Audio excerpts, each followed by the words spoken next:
that song. That means it's time for your favorite show. Well, maybe it's not yet, but we're trying to make it your favorite show, the MLB Baseball Scout Podcast. Former Cubs scouting director, Mr. Tim Wilken. Sam Valente helping us out behind the scenes. I'm Mick Gillispie. Lots to talk about, Pete. We got a draft. Episode 8 is here, so make sure that you follow us at Cubs Baseball Channel. Charlie Walters part of the channel now. We got a bunch of stuff going on, so go to the channel and become a subscriber. All right, there you go. Right there's the info. What's up, Tim? Yeah, not much. Another quite warm day, 90 degrees, and 104 feels like, but the sun's out and no threat of rain. Well, I feel like I'm a different guy since I talked to you last. Did you notice anything different about me? Wait a minute. Let me check this out. Okay. Oh, no scruff. No mustache. No long hair. No long hair.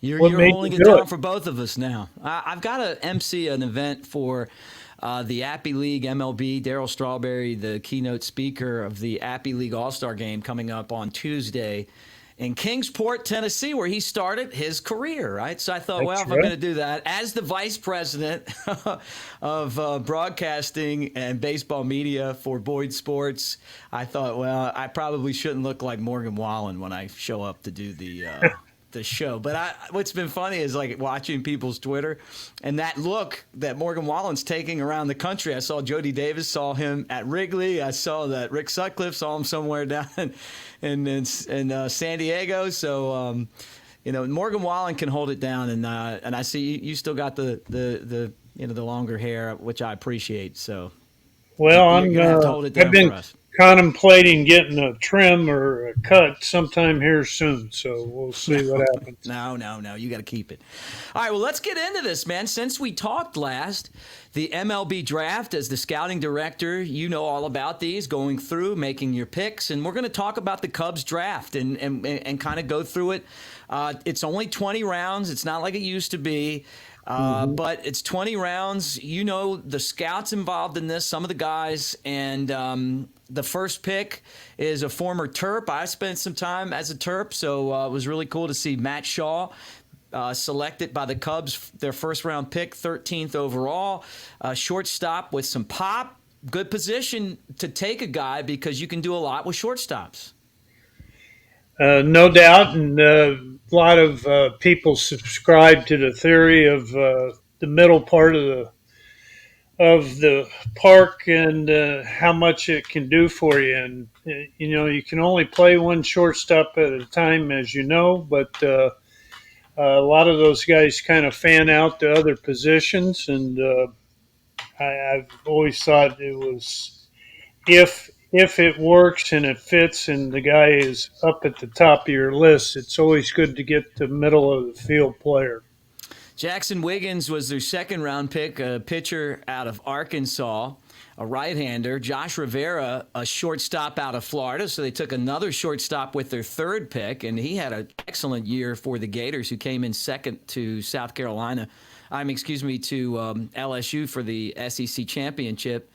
The national championship, I guess the SEC Invitational. Will Sanders, a right-hander from South Carolina, fourth pick.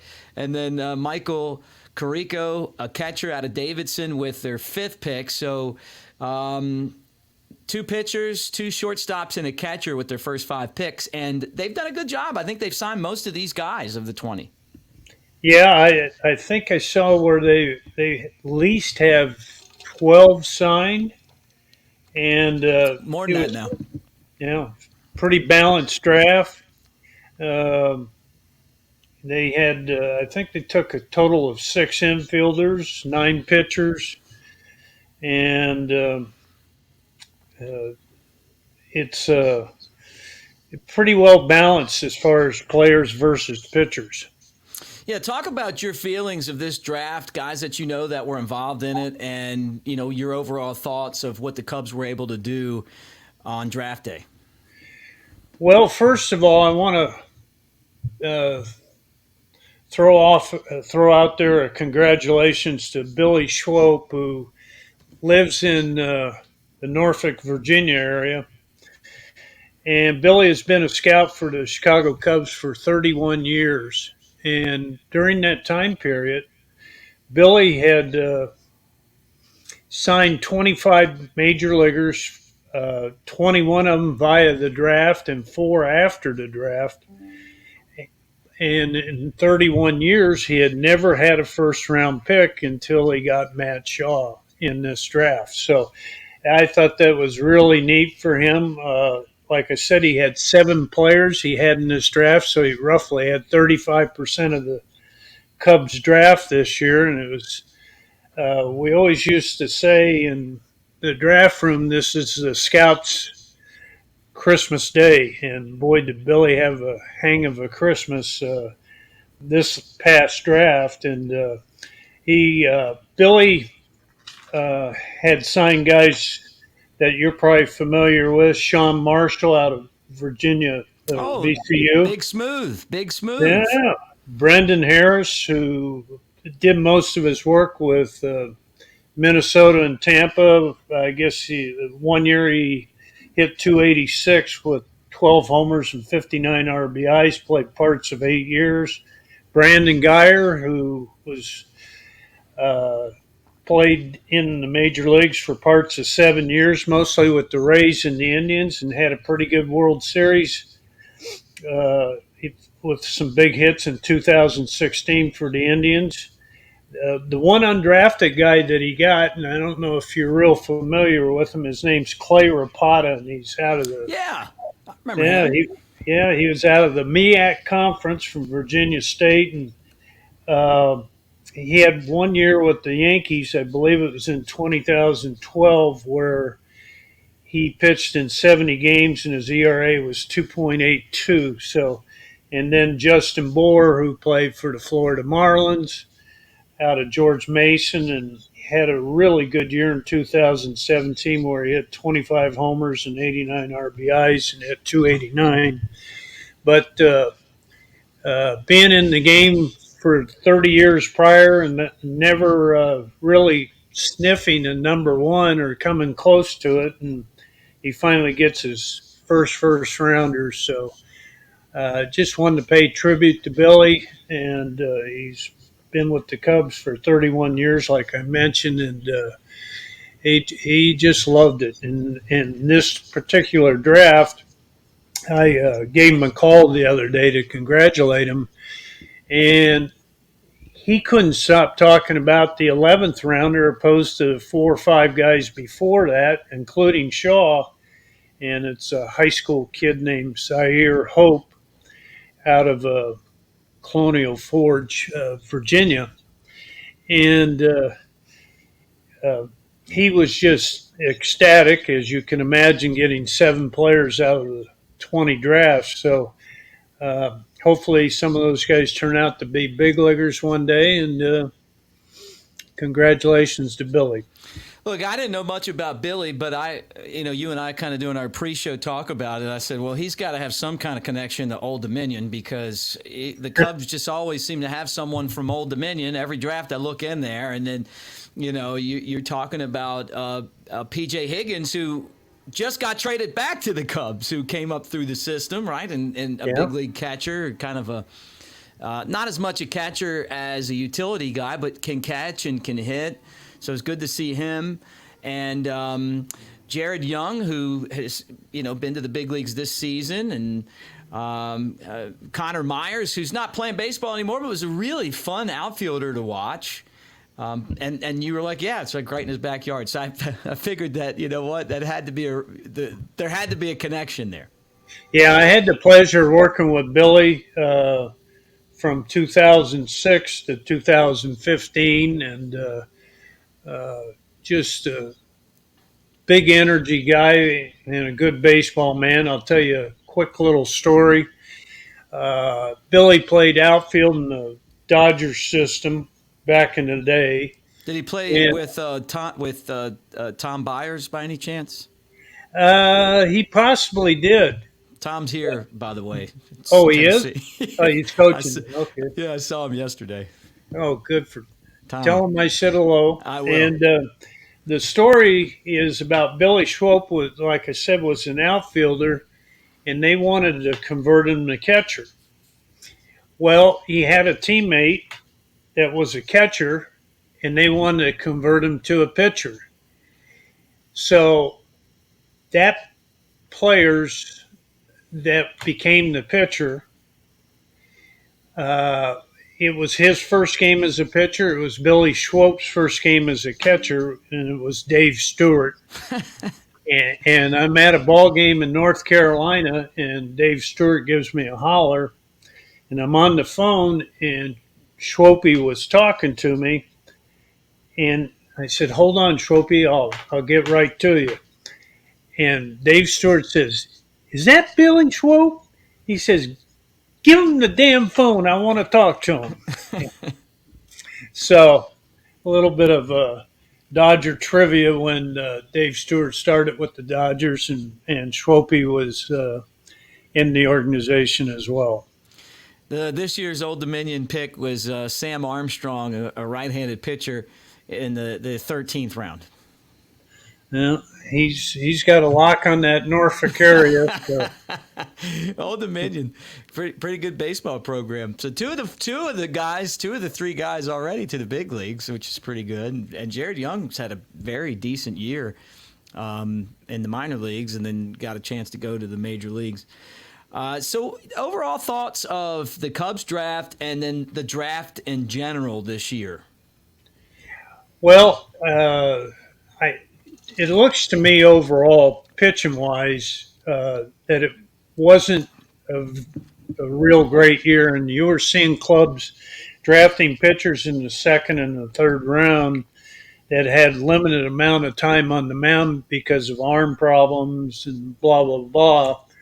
And I think clubs were taking those guys because they had seen them in the past, and there was some sightings of being a pretty good pitcher, but it was more of guesswork than what has been in drafts of years past. So that would kind of hold on. That would kind of qualify with Wiggins, right? Because he's been injured, and he's coming back from Tommy John surgery, which it's a little bit of a risk. But guys normally come back, some even throwing harder. And what you're saying is that it was a good pick in the second round because when the guy was healthy, he helped lead Arkansas to the World Series, and you know what he can do. He just hasn't been healthy. Maybe that's how, that with the amount of pitching that's not there this year, that you would take someone that's injured and on the mend because you could get a better value. There's a bigger upside. No doubt. And like I said, with the thinness of quality pitchers in the draft, I know it's a little bit of guesswork and hoping that Wiggins does come back and return to form, or so to say. But there was a premium on middle infielders, middle of the field players, and there was a fair amount of those guys. I think there was on day one there was 14 shortstops taken. So it's quite unusual to see that many. I mean, there's generally quite a few, but a little bit more than normal. So that's crazy. So how do you grade this draft? Well, I think it's going to be, and I'm not running away from it, but at the same time, you're just going to have to see how it plays out. But I think they were right in line with, I'm just guessing top 15. That's right in the middle. But you just have to see how it plays out. I think Sam Hughes has said it to me before. You always feel like you won the draft the day after draft day, right? Yeah. How long down the line do you look back and go, okay, we killed this? I mean, if you have one of the first couple picks, you're going to have one of the first couple picks all the way down the line. That was something that Russ Nixon told me my first pro job when I used to sit in his office every day, the former manager for the Braves and the Reds, and a guy that taught me a lot about baseball. And he said, hey, you play some of these other organizations that weren't very good, and they had all these really good players. And he's like, Mick, it's not just that you have the first pick and, the Cubs have the 15th pick and whoever won the World Series has the last pick. It's that every single round. He said, so, their second round pick technically could be considered a first round pick, right? And then the third round pick, you're waiting around. And so just by what's available, you would figure that the teams at the top of the draft would do better, right? You would hope so, and that's not always the case. There's many examples I could probably give you where teams were picking toward the end and having really good success. And just of recent times, I think it was a 2017 or 2017 draft, I believe. The Dodgers picking toward the end ended up, I think they've had 14 guys get to the big leagues from one draft. Mm-hmm. And naturally, not all those guys have played the whole time, but that's a pretty damn good accomplishment. Yeah, no doubt. Well, final thoughts on the Cubs draft. Anything else that you want to throw in there? Well, other than what Billy Swoope was saying about their 11th round, he was ecstatic, and I said, Swoope, if I gave you the whole thing to go ahead and say, here's the draft, where would you take in your 11th rounder? Well, he was so excited. And he said, I probably would have taken him somewhere between the second and the fourth round. Wow. So I don't know if signability was an issue, and that's why he dropped down to their 11th pick, or, there's something else that went into it. He said there wasn't a lot of action on the player till a little bit later, right before the draft. Clubs aren't as quick to pull the trigger if they hadn't had enough looks. So, Right. What was it like when you would go through this? How intense are the debates over players and having a draft pick? And how tough is it for scouts to get their picks, the guys that they liked, picked? Well, you're one of 30, like you mentioned earlier, so that's going to be tough in itself. But naturally, it's a lot different. When I first started, it was unlimited. Clubs were taking 60, 70, 80 drafts, not signing all of them, but they would take that many drafts. And then it went down to 50 and then eventually 40. And now we're here at 20 because we don't have as many minor league clubs to fill. So it's got quite different. And naturally, analytics has come into play here a little bit. And so it's not quite the way it was back then, but it was a lot of fun. We fairly intense, and like Sam Hughes, you mentioned the comment from Sam Hughes, and we would finish with our 50th round pick and turn the speaker off and go, "Yeah, the Cubs won that draft." So, but you probably won't know the fruits of those drafts till about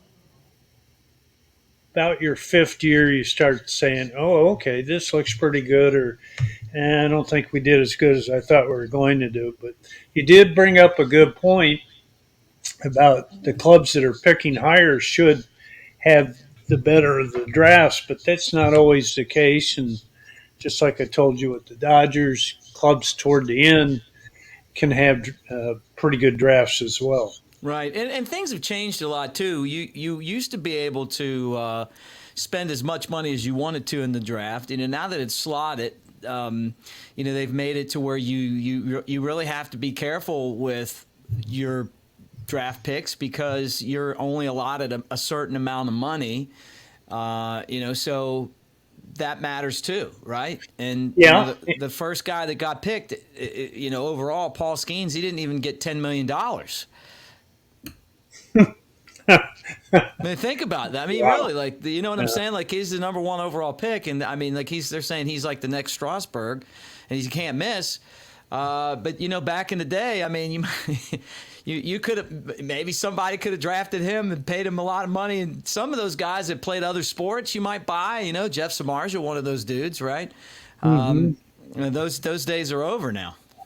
Oh, they're definitely over. And something I noticed with a fair amount of clubs, and you could see it in their drafts, there was some high school guys that were somewhat high profiled that did not sign and evidently didn't give a good signability to a lot of the clubs that were interested in thinking about taking those players.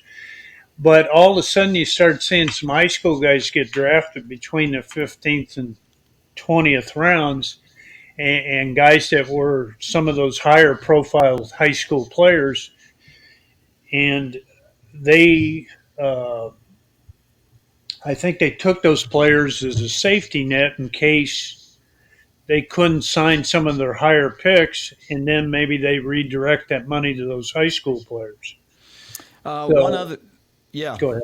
No, I was going to say one other thought on this draft is the Cubs' 20 players. I mean, most of these guys, the overwhelming majority of them, college guys. And it used to be high school guys, and the college guys were kind of second fiddle to the high school guys. Now you got Maryland, Arkansas, Florida, South Carolina, Davidson, and then a couple of academies, and then Minnesota, Long Beach State, Temple, high school with the guy you were talking about, Zaire Hope, in Colonial Forge, Virginia, and then a guy out of NC State, Old Dominion, Vandy, Ball State, Campbell, UCLA, Gonzaga, another Maryland guy in Stanford. So really 3 guys that didn't play college out of the 20. Yeah, and some clubs were as high as 19 college guys and 1 high school guy.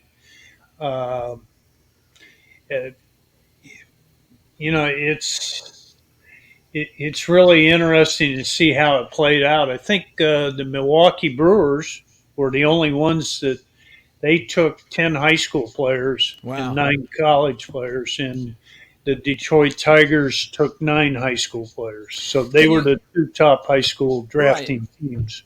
Is the reason why is that we got rid of all the rookie ball teams and now it's like a complex league, or is it just that the players are developed a little bit faster going to college? They're playing in a league that I would consider to be at least equivalent to low A ball. Well, it's. I would say this, that you've got to where you want to be precise with your money. You've got to try to sign your higher picks naturally. But I think maybe some of that NIL money that's being used at the college level is hurting somewhat. There's a lot of entities going into it, and you definitely have to be more precise with your picks up above. It'll be interesting to see how this plays out, and like I said, you probably won't have a really good idea till at least your 3rd or 4th year, and probably 5 or 6. Okay. All right. Well, we'll find out. That's a recap of the Cubs draft 1 through 20. A lot of college guys. A pitcher that was coming back from Tommy John surgery, but very good before that. One of the best middle infielders. Actually, a couple of the best middle infielders in college this year. And it'll be interesting to see as they sign him. And I think they got a chance to get most of these guys signed. They already do. How this will all turn out, and how long it'll take these guys to go up through the system. I don't see any of these guys going straight to the big leagues. Paul Skeens has a chance to do that with Pittsburgh, but and then what is it? Zach Neto, last year, was taken out of Campbell by the Angels with Ben Joyce, who played at Tennessee. So they actually played each other. Ben Joyce, drafted by the Angels, the guy that throws 105. And then Zach Neto played for Campbell. They played each other in the regionals. They both got drafted by the Angels. They started them in Double-A, which you hardly ever see, and both guys are in the big leagues. Yeah. And hats off to them to recognizing it. It didn't surprise me with Neto because His overall game plays very calm, but he's an aggressive guy.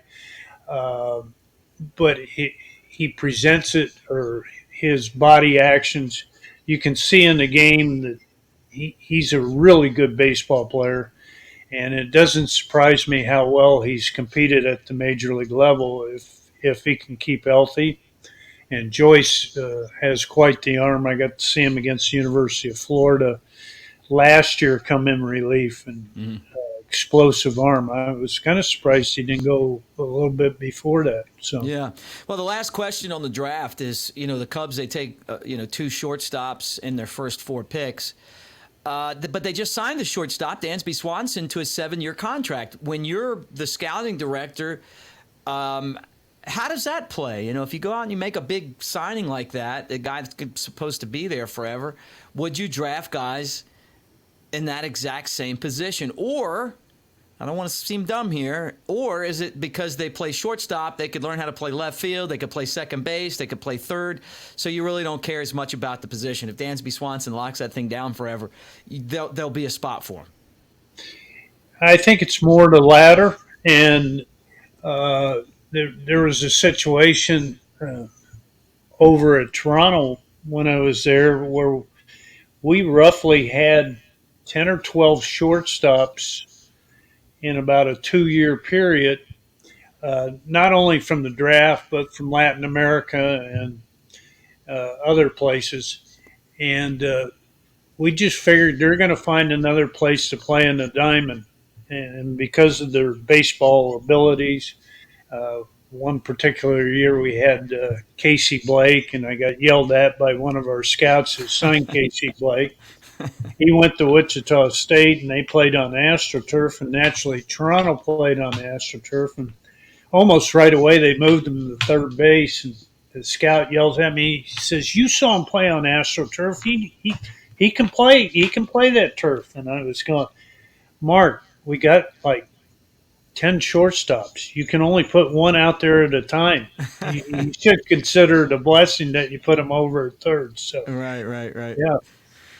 Oh, that's so funny. Well, great conversation on the draft, and we'll keep an eye on that as well. Guys, as you hang out with us here at Cubs Baseball Channel, please subscribe and be part of what we're doing here on YouTube, and we appreciate it. The MLB Baseball Scout Podcast with former Cubs scouting director Tim Wilken. I'm Mick Gillispie.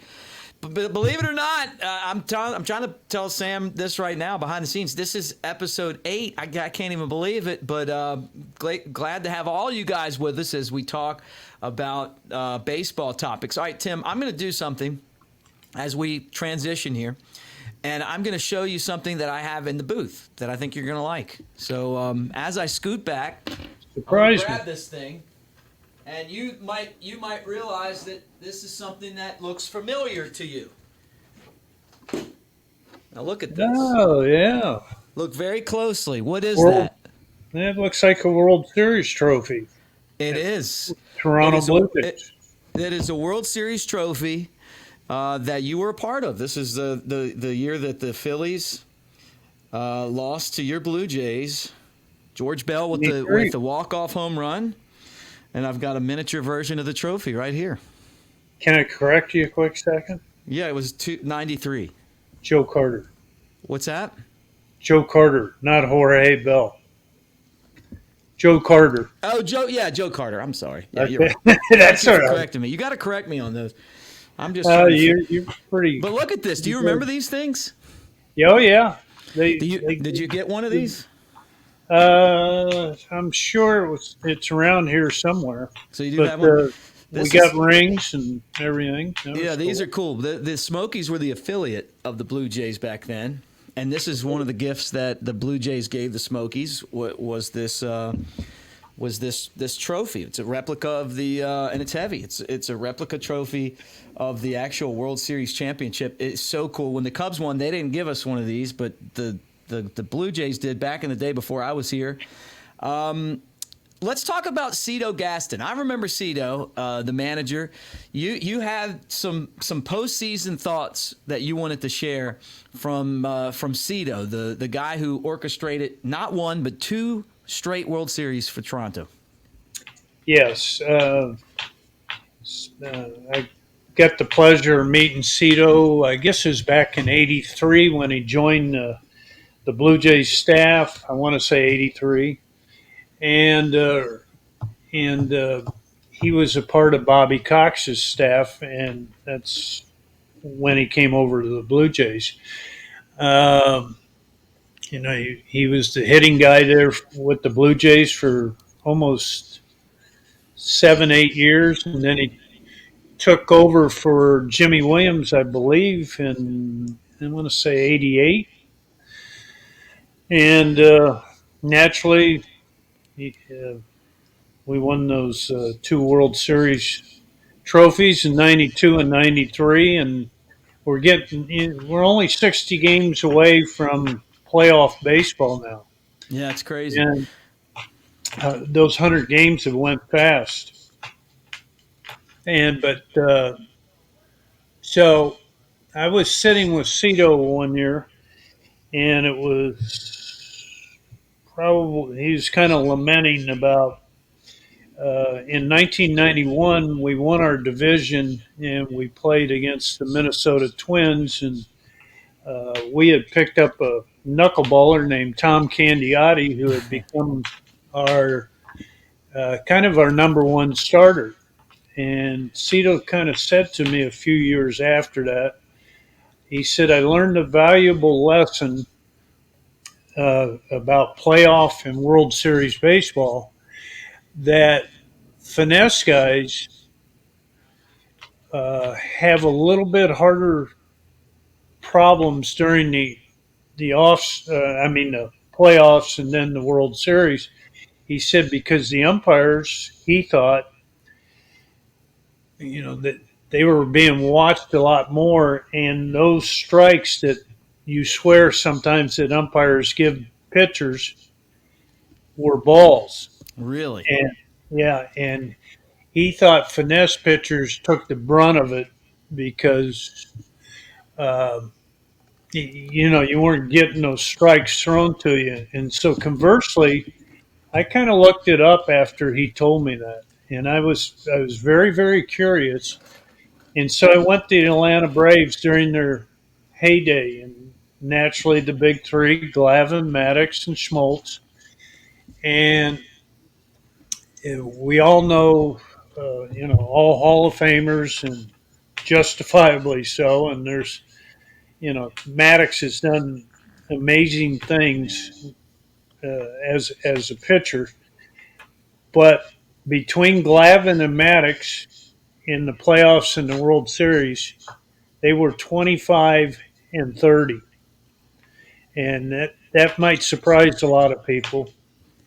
And the guy that threw harder, Schmaltz, was 15 and 4 during that same time period in the playoffs and World Series. And so, conversely, the next year in '92, after Cito kind of came up with this idea, we started Juan Guzman in game one, who was more of a power pitcher. And we ended up winning that game and went on to beat Atlanta in 6 games. Mm-hmm. And I got thinking about it, and I've been watching it ever since. We don't have the Eric Gregg like strike zone with Hernandez, and so I thought it was very, very astute, and wanted to mention because this baseball season's gone by so quick, and I'm looking at it, and boy, we're going to be in the playoffs here in about 2 months, Mm-hmm.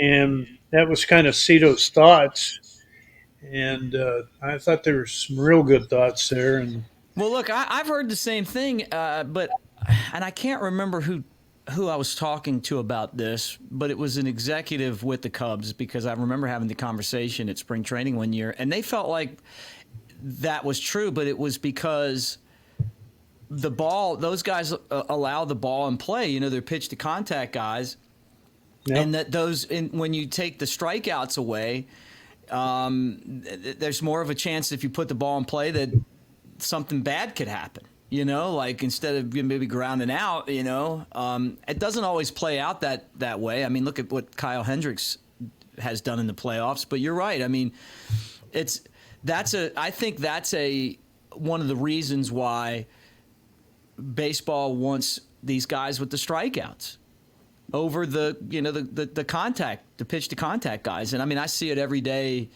in the game where you really don't even have many guys that pitch to contact anymore. No, that's true. And I think the emphasis should be that you want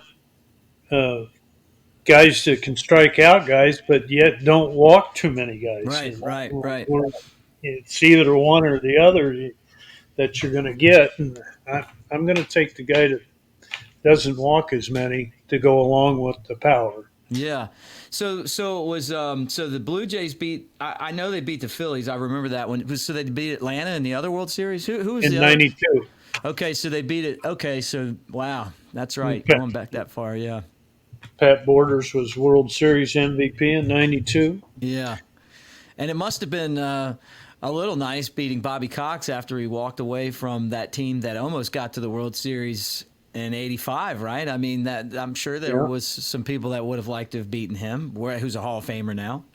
Yeah, he was. I don't know if you recall this. You're kind of young for it, but 1985 was the first year that they went to a 7-game format for the ALCS. The Blue Jays were up 3 games to 1 against the Royals, and the Royals won the next 3 to go to the World Series. Yeah, crazy. Let's talk about pitchers with the yips. But before we get there, guys, make sure that you do us a favor and be part of our channel. This is the MLB Baseball Scout Podcast, so follow us on YouTube at Cubs Baseball Channel. Really easy. We got a lot of shows coming up. We talk Cubs baseball. We're talking scouting like we do with Tim Wilken. So whether you're into scouting or you just like the game, swing by and make sure that you subscribe. We want to get to where we can do all these shows live, and that'll happen soon. And just appreciate all you guys for hanging out with us. All right, let's talk pitchers with the yips. I think what was the guy that the Rick Ankiel, that's who I'm thinking of. Pitcher with the yips. And then he came back, which is crazy, and played for the Smokies on his way back up through to become a position player, which never happens. But he made it as a pitcher, then as a position player. Naturally, he was a pretty good high school hitter. But, no, you don't see that avenue taken too much. But I had a little bit of a theory on that. And, what was amazing was on that scout scale from 20 to 80 on accuracy, for Ankiel from the outfield, he might have been close to a 70. And I think when you don't part of the yips, and I've never had them, thank heavens, but I think part of the yips that you see some of these players have, are mostly pitchers, some players, is that they have time to think about it. Well, let me stop you real quick. Explain what the yips are, just in case someone doesn't know. Well, this is guys that possibly have been pretty successful. Something goes awry, and then all of a sudden you'll see a pitcher throw 4, 5, 6 balls in a row, then really starts missing.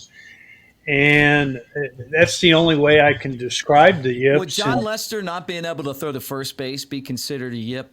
I would think so. Okay, me too. Definitely. Right, yeah. So, definitely. Whether it's Ankiel that can't get the ball over home plate and he starts airmailing everything. Chuck Knobloch had an issue at second base throwing to first. John Lester couldn't throw to first base. For whatever reason, he had to underhand the ball over there, and yet he was one of the great pitchers of his time. This is the yips.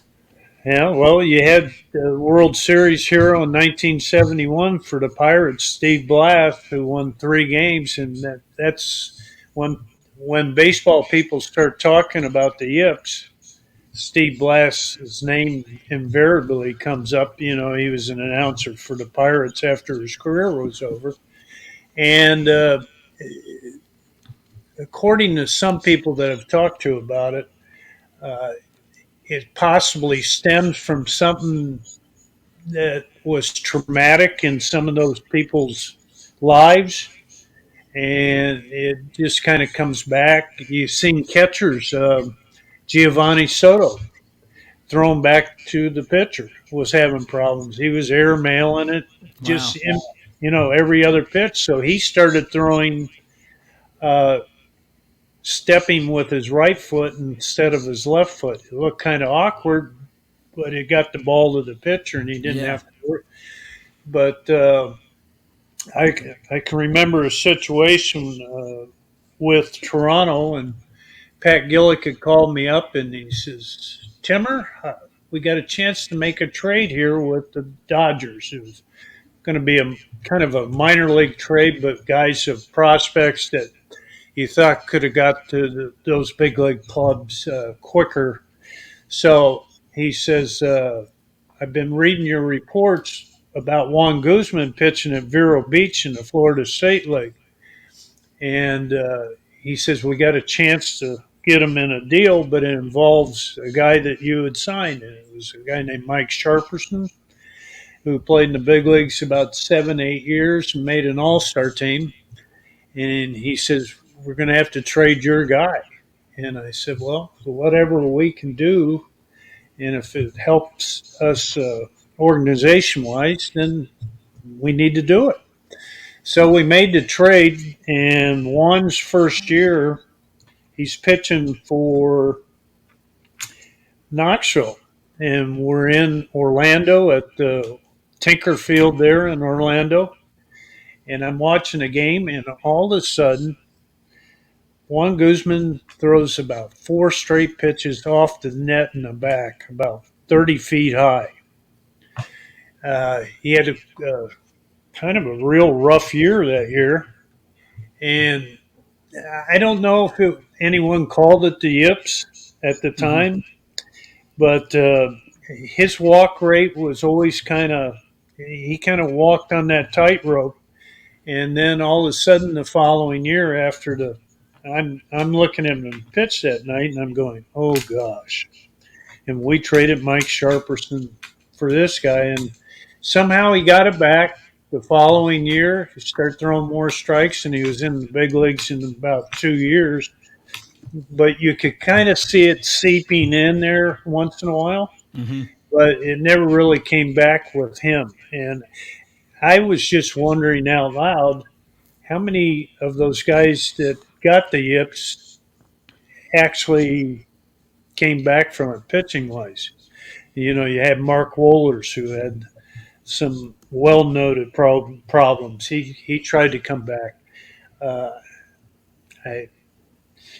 You got the pitcher, Mr. Bard, that it showed up in the World Games, and it's I don't know if there's a psychologist out there that can help these guys return back to form, or if there's a key they can hit on. But well, you used to manage, didn't you? You did a little minor league managing. What would you have said to someone that has an issue like that? Oh, geez, I only did it for 8 games, so I didn't run into it. But if I were a manager, I'm not sure what I would say, and then be careful with what I did say, because could make it worse. It could make it worse. Yeah, that's crazy. I don't even know. I remember being at the games watching Lester, and what he did really well was, even though you knew he couldn't throw to first base, he made you think he could. Because he was left-handed and he's staring right at you. And it's like he got to where he could get it over there, but I don't know. Yeah, it's the craziest thing. It was agonizing looking at it. Yeah. And in today's world, he can only throw over twice anyway. So. Yeah, they would have ran all over him. With the game the way that it is now, the rule changes, they would have ran all over him. I don't think he would have been able to do anything about it. Well, let's get into your tip of the day, Tim's scouting tip of the day. With each of our MLB Baseball Scout podcasts, we got to go right into Tim's brain and see exactly how Tim would do something. If we're, Sam and I are young scouts under you. You're teaching us how to prepare for this profession. Give us a good tip. Okay. I started adopting this as I went to the ballpark with hitters, especially a lot of high school and some college players, where I would watch hitters, right-handers versus right-handed pitchers, right-handed hitters versus right-handed pitchers, left-handed hitters versus left-handed pitchers. And I started placing myself behind the hitter instead of behind home plate because I wanted to see the reaction to the breaking stuff. Fastball didn't bother me as much. I wanted to see their lower half from their waist down to their feet, what they were doing with that, how they reacted to the breaking ball, especially the breaking ball. And if they were, you get some guys that kind of step out, but then you see some other guys that kind of bail when it's right on right and left on left. Mm-hmm. And most people position themselves to the opposite side of the hitter. So like a right-handed hitter, you see a lot of scouts go down the first base line and vice versa for a left-handed hitter.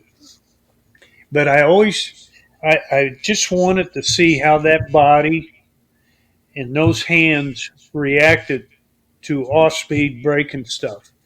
And it was very interesting to watch after a while. And I'm not saying there was fear in there on some guys, but